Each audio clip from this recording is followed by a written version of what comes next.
BDA ಅಧ್ಯಕ್ಷ Harris ಮನೆ ಮೇಲೆ ಇಡಿ ದಾಳಿ ವಿಚಾರಕ್ಕೆ ಸಂಬಂಧಪಟ್ಟಂತೆ ಬೆಂಗಳೂರಿನಲ್ಲಿ ಸಚಿವ ಪ್ರಿಯಾಂಕ್ ಖರ್ಗೆ ಪ್ರತಿಕ್ರಿಯೆ ಕೊಟ್ಟಿದ್ದಾರೆ. ಈ ಹಿಂದೆ ಶ್ರೀಕಿ ಜೊತೆಗಿನ ಪರಿಚಯದ ಬಗ್ಗೆ ಹೇಳಿಕೊಂಡಿದ್ರು. ರೇಡ್ ಯಾವ ವಿಷಯಕ್ಕೆ ನಡೆದಿದೆ ಅನ್ನೋದು ಗೊತ್ತಿಲ್ಲ. ಟಾರ್ಗೆಟ್ ಮಾಡಿ ಇಡಿ ದಾಳಿ ನಡೆಸಿರಬಹುದು ಅಂತ ಹೇಳಿ ಇಡಿ ವಿರುದ್ಧ ಸಹಜವಾಗಿ ಕಾಂಗ್ರೆಸ್ ಪಕ್ಷ ಅದೊಂದು ರಾಜಕೀಯ ಪ್ರೇರಿತ ದಾಳಿ ಅಂತ ಹೇಳಿಕೊಳ್ಳುತ್ತಲ್ಲ, ಅದೇ ದಾಟಿಯಲ್ಲಿ ಪ್ರಿಯಾಂಕ್ ಖರ್ಗೆ ಮಾತನಾಡಿದ್ದಾರೆ.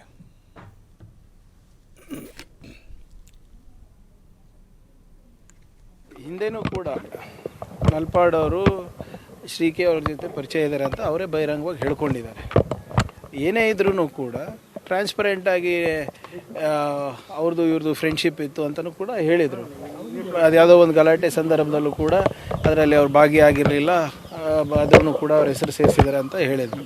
ಬಟ್ ಇದು IT ED ಎಲ್ಲ ರೇಡ್ ಆಗ್ತಾ ಇರೋದು ಆ ವಿಚಾರಕ್ಕೂ ಬೇರೆ ವಿಚಾರಕ್ಕೂ ಗೊತ್ತಿಲ್ಲ. ನೋಡೋಣ ಏನಿದೆ ಅಂತ. ಅವ್ರ ED ಅವ್ರು ಹೇಳಬೇಕಲ್ಲ, ಇದೇ ಕಾರಣಕ್ಕೆ ಆಗ್ತಾಯಿದೆ ಅದೇ ಕಾರಣಕ್ಕೆ ಆಗ್ತಾಯಿದೆ ಅಂತ.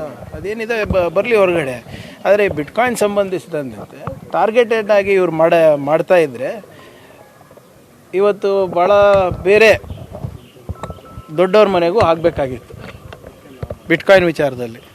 ಹಿಂದೆನೂ ಕೂಡ ನಲ್ಪಾಡ್ ಅವರು ಶ್ರೀಕೆ ಅವ್ರ ಜೊತೆ ಪರಿಚಯ ಇದ್ದಾರೆ ಅಂತ ಅವರೇ ಬಹಿರಂಗವಾಗಿ ಹೇಳ್ಕೊಂಡಿದ್ದಾರೆ.